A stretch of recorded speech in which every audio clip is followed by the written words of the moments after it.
On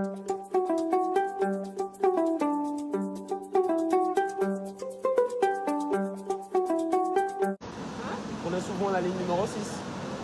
Oui. D'accord. Thiego est un élève de la seconde chance. Depuis 2 jours, il questionne les voyageurs de la ligne de bus numéro 6 Cayenne-Montjoly. Un questionnaire en 7 points, le client, le réseau, l'humeur du client. Il y en a beaucoup qui me répondent voilà, que ici en Guyane, ils souhaiteraient faire une voie spéciale pour le bus parce qu'il y a beaucoup de retard. Et aussi, il y en a des mauvais points, des arrêts qu'il faut améliorer. Et surtout aussi qu'ils disent qu'à midi, il n'y a pas assez de place pour le bus. Ils souhaitent un bus avec plusieurs places ou plusieurs bus. Chaque enquête est payée 2 € par la RCT. Objectif, financer une compétition entre plusieurs écoles de la seconde chance.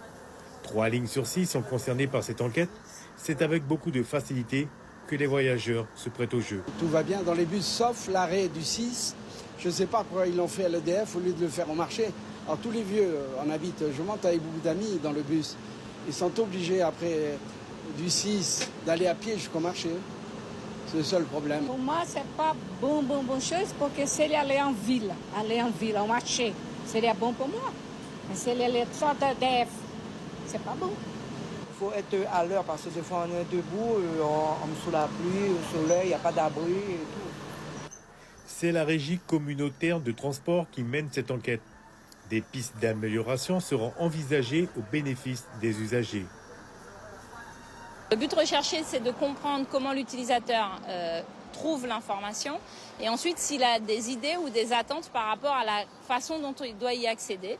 Donc ce qui globalement est remonté de la première journée, c'est que pour le public jeune, on va dire, c'est l'arrivée d'une application une application mobile, et pour le public qui est un petit peu plus, on va dire, âgé, c'est plutôt l'arrivée de la fiche horaire, donc un document papier qui lui permet de retrouver à tout moment les horaires sur ses arrêts. Un bilan sera disponible d'ici la fin du mois de juin. Une future application sur les trajets et les horaires verra le jour.